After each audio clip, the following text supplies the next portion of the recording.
everybody, and welcome to another ASMR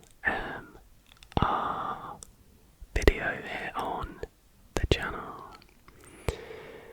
I've had quite a few requests for another one of these videos because it has been so long since we did a conspiracy theories video, and the simple fact of the matter is we've done all of them, really. There are a few of the major ones that I need to revisit and do like longer in-depth videos on, like the Bermuda Triangle. But realistically, if you can leave some comments for some like super obscure conspiracy theories that you'd like to see, do it now before you get too sleepy, because honestly it would be seriously helpful, because I love doing these videos. But yeah, any like sort of not as well known conspiracy theories you can think of that you'd like to see a deep dive on, then be sure to leave them down below. But tonight the topic is one that is very popular. We're talking aliens tonight, people, and specifically alien abductions. Now, I thought it would be a fun video to essentially take a look at some of the most famous cases of apparent alien abductions, people who have claimed to have been contacted from extraterrestrials and even taken into their ships and whatnot. I'm using trusty Wikipedia for this, so if any info is,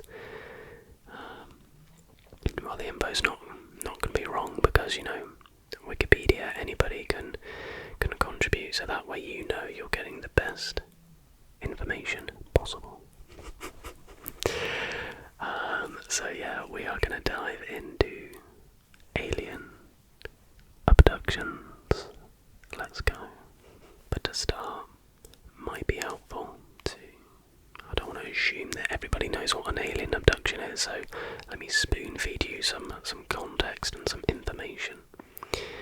So, alien abduction refers to the phenomenon of people reporting what they believe to be the real experience of being kidnapped by extraterrestrial beings and subjected to physical and psychological experimentation. People claiming to have been abducted are usually called abductees or experiencers. Most scientists and mental health professionals explain these experiences by factors such as suggestibility, sleep paralysis, deception, and psychopathology. Skeptic Robert Schieffer sees similarity between some of the aliens described by abductees and those depicted in science fiction films, in particular Invaders from Mars from 1953. Typical claims involve forced medical examinations that emphasize the subject's reproductive systems. Abductees sometimes claim to have warned against environmental abuses and the dangers of nuclear weapons, or to have engaged in interspecies breeding. Sign me up. No. The contents of the... am I going to leave that in? I'll leave it in.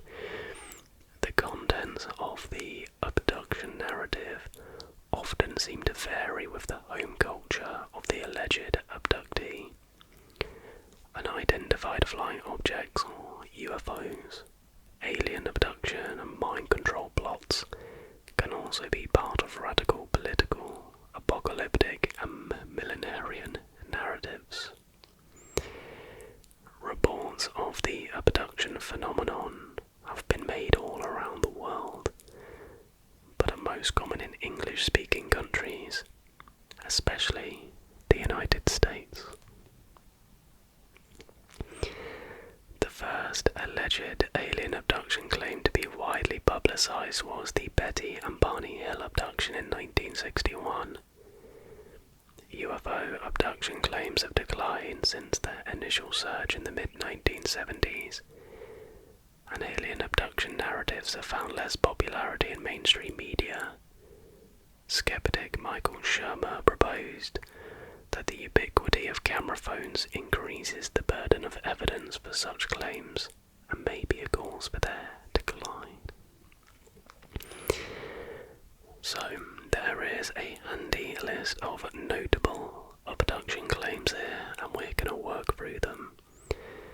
Now, they mentioned the Betty and Barney Hill one in 1961, but there are actually two before him, so we're gonna go chronologically. Let's not jump about.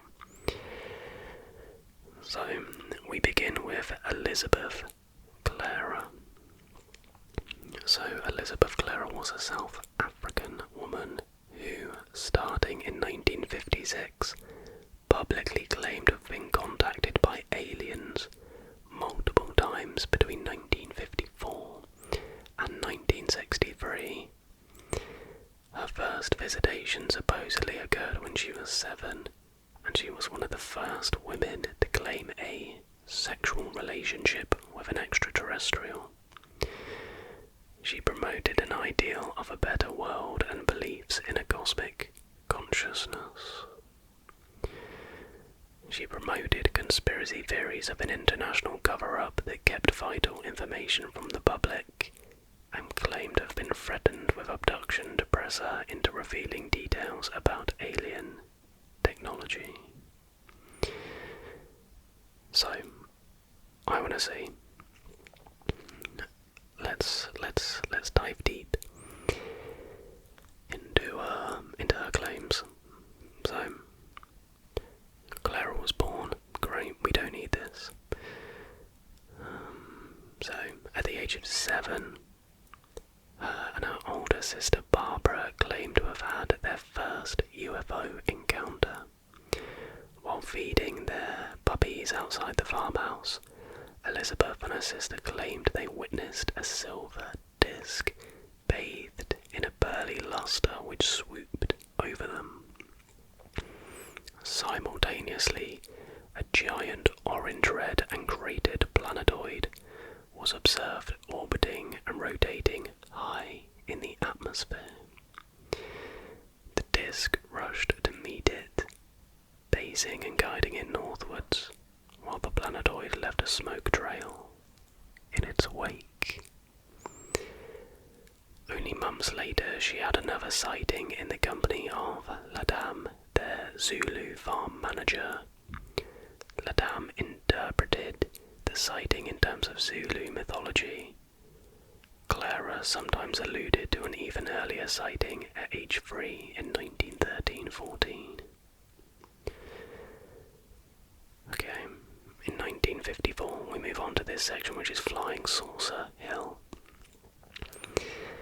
In 1954, Clara's sister May, then residing on the farm Whiteleaf in the Natal Midlands, relayed to her that the native Zulu people were reporting appearances of the lightning bird in the sky. In response, Elizabeth and her children travelled from Johannesburg to the farm, and she ascended Flying Saucer Hill the following day on the 27th of December. There, she claimed to have seen the starship descend. It hovered 3 meters above ground, emitting only a soft hum, its hull spinning through its central dome, though its central dome remained stationary. The spaceman, who later identified himself as Aegon, said he was feeling lonely. No, he didn't. That's a stupid joke. Was supposedly clearly visible through one of 3 portholes, but a barrier of heat that emanated from the ship prevented her from approaching, and his scout ship departed again. On 7th of April 1956, she visited the hilltop again, after further reports of the lightning bird. This time, Aegon took her aboard his scout ship. a craft some 60 feet in diameter. Inside she met a second pilot, stocky and darker skinned than Akon, who was supposedly a botanist as well as an astrophysicist. She was allegedly shown a lens that offered views through the craft's floor.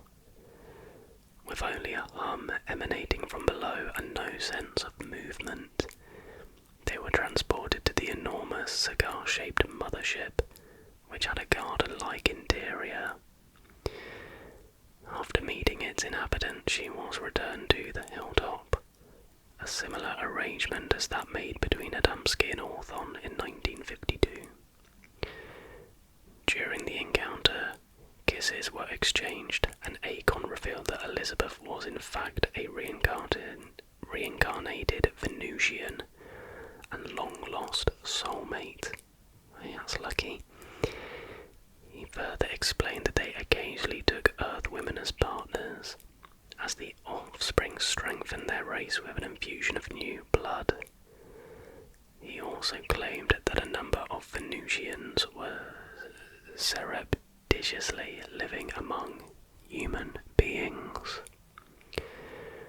From 5:45 on 30th of April 1956, various observers noted a steady red glow poised at a rocky section of the hill, which remained there until 2 in the morning.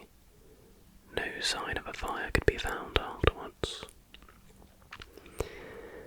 On 17th of July 1956, after their family farm was sold, Clara revisited the area and claimed to have taken a series of 7 photos of Akon's scout ship using her sister's simple brownie box camera. She claimed that vivid light flashes turned into a dull grey craft enveloped in a shimmering heat haze, and that for an hour the disc darted silently over a rise near the farmhouse, making several weaving detours, and shone like silver in bright sunlight before streaking away out of sight. Edgar Sievers, a ufologist from Pretoria, said that Clara's family saw her leave the homestead alone, and suggested that the frail Elizabeth would have found it difficult to throw a car hubcap and photograph it at the same time. He also stated that no type of hubcap was known to sufficiently resemble the disc in the photos. If I can find the photos, I'll put them on the screen, but they're not provided. So that's her story. Interesting. I mean, is it interesting? I mean, if it happened, it's interesting, but did it happen? Hey, probably not. I'm taking the piss of it because I don't really believe it. They need to suck me up themselves. Right, next up we got another one, but we're travelling over to South America for this one, for Antonio Villas-Boas. So, Antonio Villas-Boas was a Brazilian farmer. He later became a lawyer, who claimed to have been abducted by extraterrestrials in 1957. Though similar stories had circulated for years beforehand, Villas-Boas's claims were among the first alien abduction stories to receive wide attention. Some skeptics today consider the abduction story to be little more than a hoax, although Boas nonetheless reportedly stuck to his account throughout his life. So, what's his story? At the time of the alleged abduction, Antonio Villas-Boas was a 23-year-old Brazilian farmer who was working at night to avoid the hot temperatures of the day. On October 15th, 1957, he was ploughing fields near São Francisco de Sal when he saw what he described as a red star in the night sky. According to his story, this star approached his position, growing in size until it became recognizable as a roughly circular or egg-shaped aerial craft with a red light at its front and a rotating cupola on top. The craft began descending to land in the field, extending 3 legs as it did so. At that point, Boas decided to run from the scene.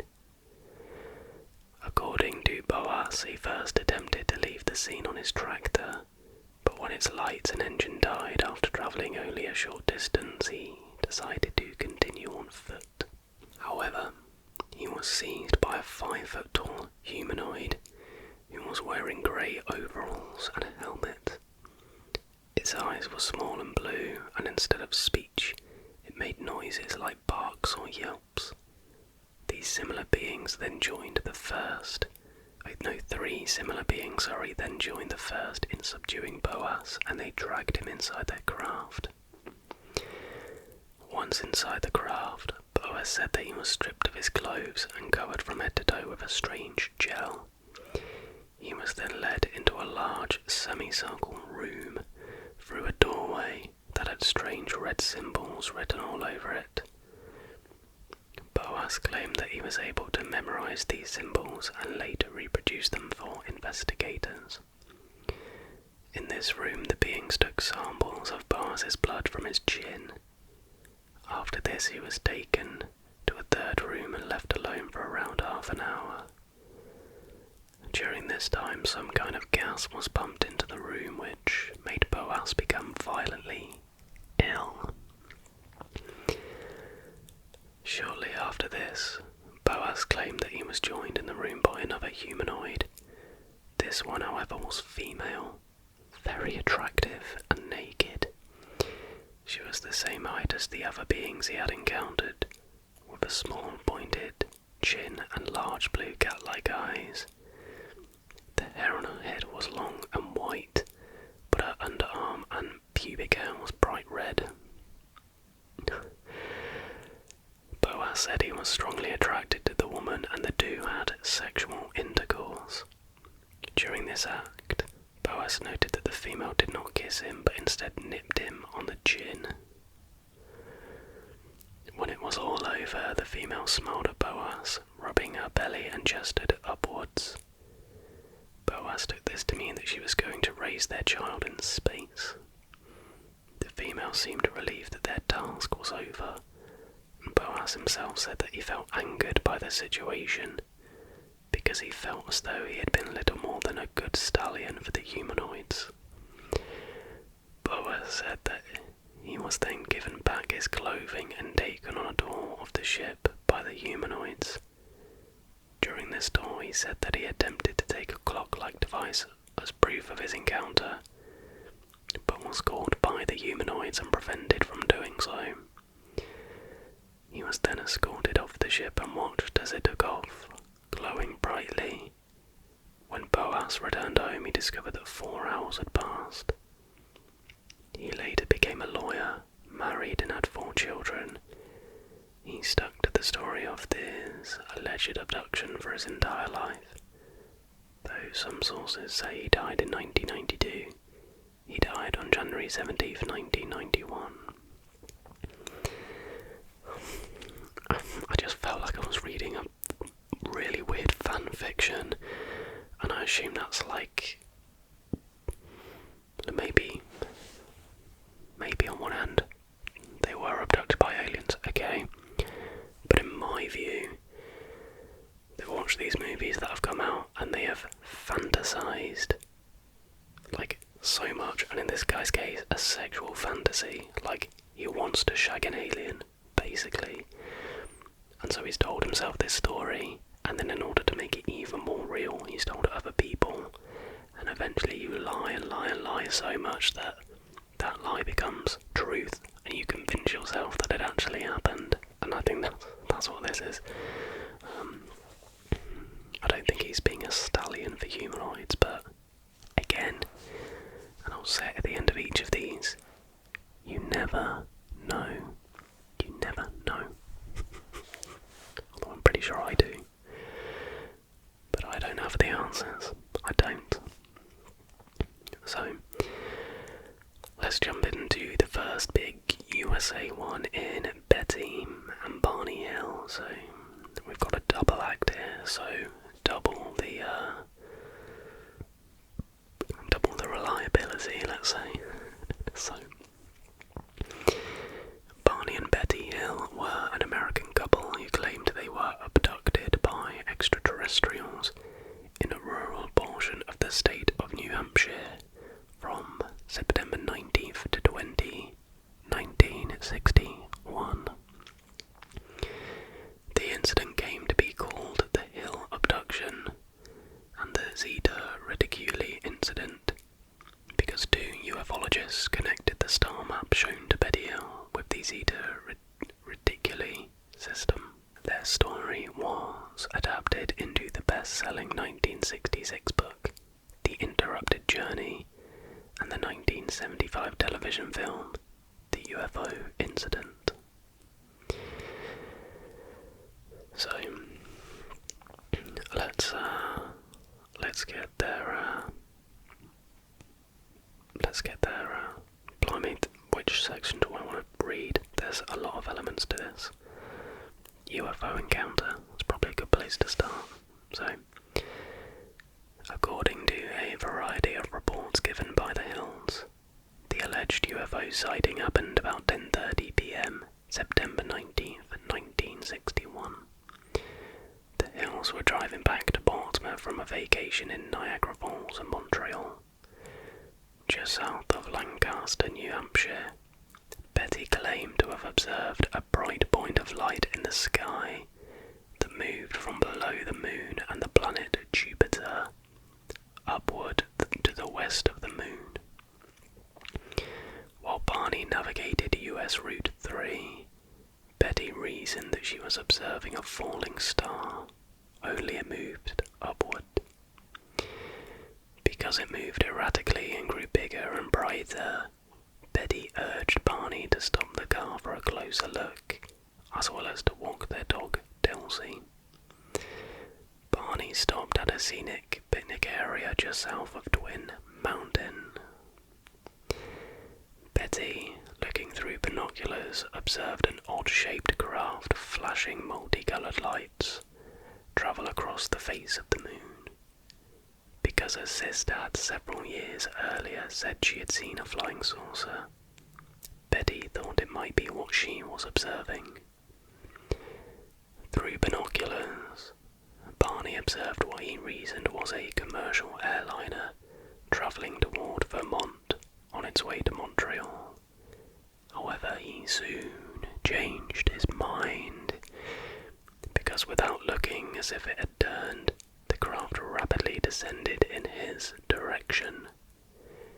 This observation caused Barney to realise this object that was a plane was not a plane.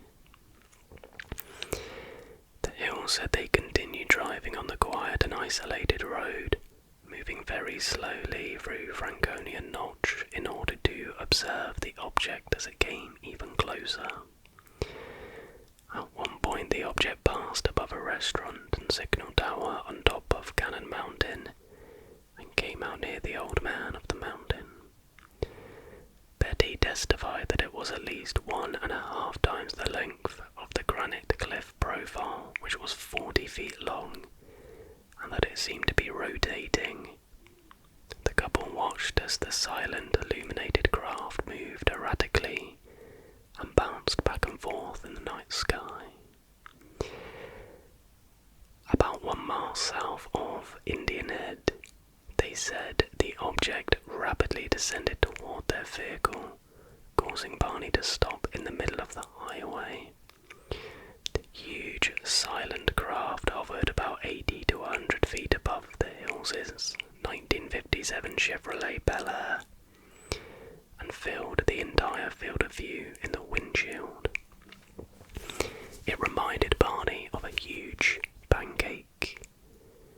Carrying his pistol in his pocket, he stepped away from the vehicle and moved closer to the object. Using the binoculars, Barney claimed to have seen 8 to 11 humanoid figures who were peering out of the craft's windows, seeming to look at him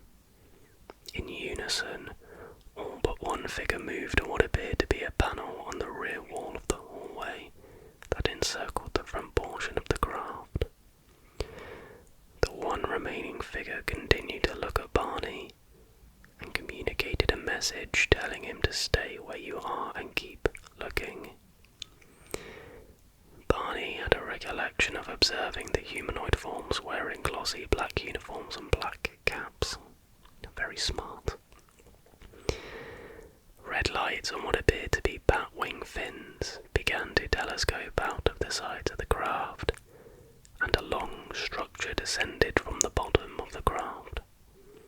The silent craft, I feel like I keep saying craft, approached what Barney estimated was within 50 to 80 feet overhead and 300 feet away from him. On October 21st, 1961, Barney reported to National Investigations Committee on Aerial Phenomena investigator Walter Webb that the beings were somehow not human. To be honest, real or not, I'm generally just enjoying reading these, like they're written like really good stories, to be fair. But I guess that one's a little bit more believable, simply because it's just, they flew down, they didn't try to have sex or whatever. I can't believe I'm ranking these in terms of believability. Let's move on. Right, gonna skip forward a few years to this one because it's a little bit closer to home for me. We have the Robert Taylor incident. In ufology, the Taylor incident, aka Livingston incident, is the name given to claims of a sighting of an extraterrestrial spacecraft on Degmont Law in Livingston, Scotland, in 1979 by forester Robert Bob Taylor. When Taylor returned home from a trip in Degmont Law, dishevelled, his clothes torn and with grazes to his chin and thighs, he claimed he had encountered a flying dome which tried to pull him aboard.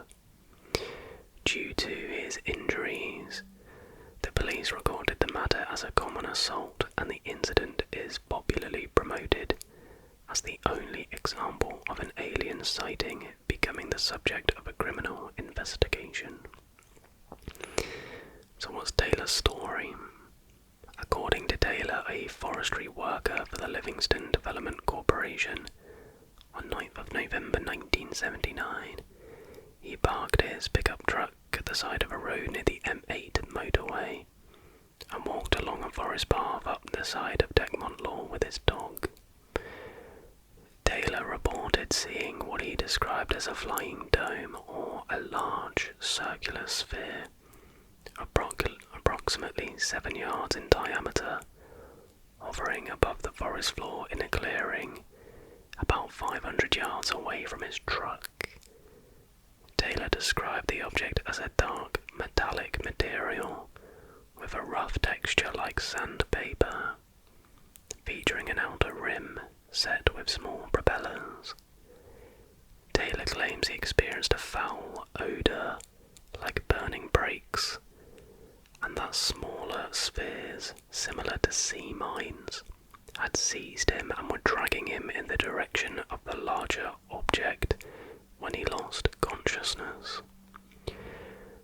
According to Taylor, he later awoke and the objects were gone, but he could not start his truck, so he walked back home to Livingston.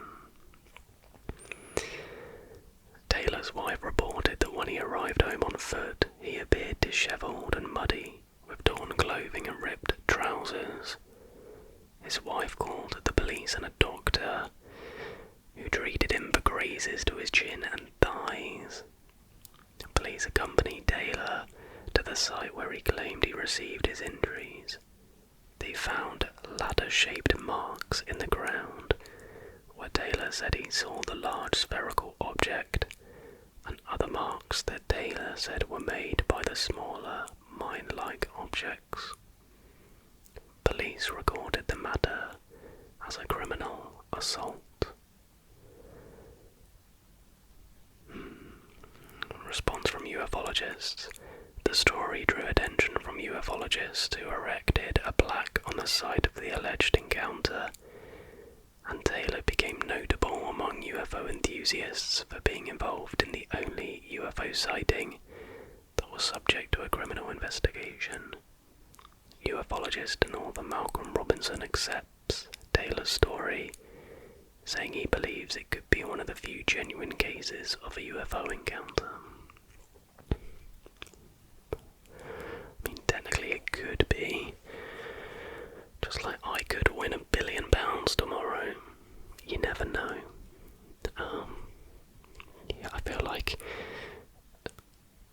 I go to comment after each of them, but I don't really have anything new to say now because I think you guys know my viewpoint on these people.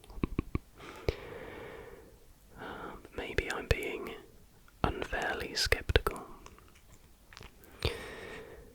Now this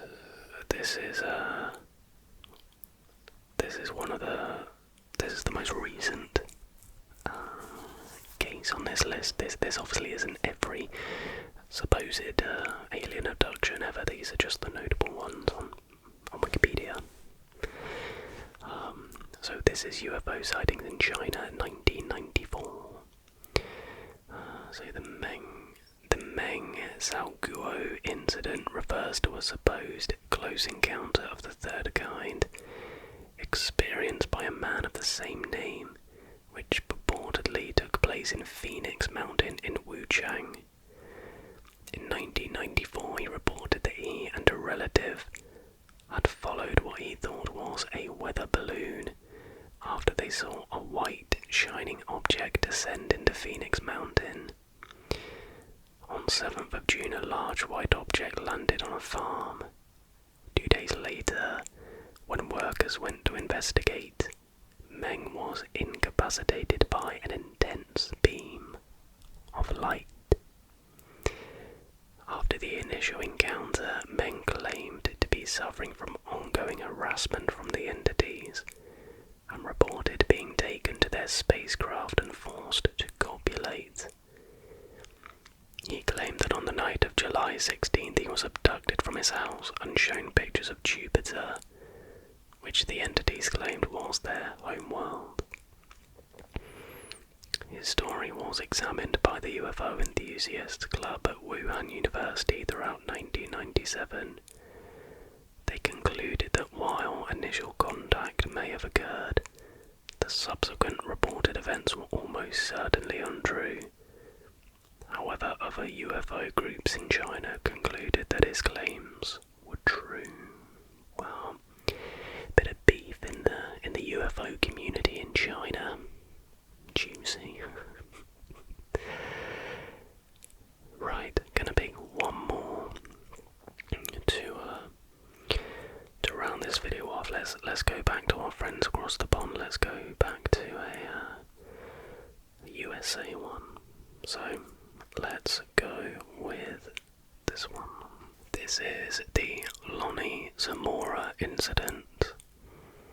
The Lonnie Zamora incident was an alleged UFO sighting that occurred on April 24th, 1964, near Socorro, New Mexico, when Socorro police officer Lonnie Zamora claimed he saw 2 people beside a shiny object that later rose into the air, accompanied by a roaring blue and orange flame. Zamora's claims were subject to attention from news media, UFO investigators and organizations, and the US Air Force's Project Blue Book listed the case as unknown. Conventional explanations of Zamora's claims include a lunar lander test by White Sands Missile Range and a hoax by New Mexico Tech students. So, what was the incident? On April 24th, 1964, at approximately 5:45 in the evening, Socorro Police radio dispatcher Nep Lopez received a radio call from Sergeant Lonnie Zamora, reporting a possible motor vehicle accident. Zamora advised Lopez that he would be checking the car down in the Arroyo. Shortly after, Lopez received another radio call from Zamora, asking Lopez to look out of the window to see if he could see an object. When Lopez asked Zamora to describe it, Zamora said it looks like a balloon, and requested New Mexico State Police Sergeant Chavez meet him at his location. When Chavez arrived, he asked Zamora what the trouble was. Zamora led him to examine some burning brush. When other police officers arrived, they noted patches of smouldering grass and brush. Zamora told authorities he was pursuing a speeding car south of Socorro, New Mexico, when he heard a roar and saw a flame in the sky to southwest some distance away, possibly half-mile or a mile. Believing a local dynamite shack might have exploded, Zamora said he discontinued the pursuit and investigated the potential explosion. Zamora claimed to have observed a tiny object to south about 150 to 200 yards that he initially believed to be an overturned white car up on radiator or on trunk. The object was like aluminium. It was whitish against the mesa background, but not chrome, and shaped like the letter O. Zamora claimed to have briefly observed two people in white overalls beside the object, who he later described as normal in shape, but possibly they were small adults or large kids. Zamora claimed to hear a roar and see a blue and orange flame under the object, which then rose and quickly moved away.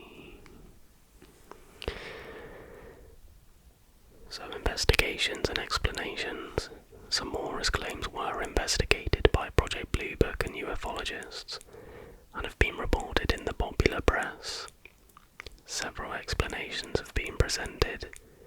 UFO skeptic Stuart Campbell has suggested that everything seen and heard by Zamora and fellow witnesses was almost certainly a mirage of the star Canopus. It has also been suggested Zamora witnessed the testing of a lunar landing device by personnel from the White Sands missile range, despite a federal investigation of the incident failing to reach any explanation. Skeptic Robert Schieffer suggested that the incident was a hoax perpetrated by students at New Mexico Tech. Then President of New Mexico Tech, Sterling Colgate, supported this theory and wrote that the object observed by Zamora was a candle in a balloon, not sophisticated. Skeptic Philip Klaas, who visited Socorro several years after the incident, claimed that the entire event was part of a conspiracy plot by the municipal government to increase tourism. That would be smart. And that, my friends, is going to be that. Because it is late at night, way too late to continue reading the accounts of lunatics. No. Who am I to judge? Well, I'm a human being with a brain and independent thought, so I reserve the right to be skeptical and take the piss, but who knows for sure? Maybe these all happened. Maybe they're the sane ones, crying at the world, wanting somebody to listen and just being called crazy. I don't know. Leave a comment down below if you've been abducted and know. Let me know. Load of nonsense on the fence, or you fully believe. Let me know. Let's get some discussion going. Why not? But anyways, guys, that is going to do it for tonight's video. I really hope you did enjoy it. This was certainly a fun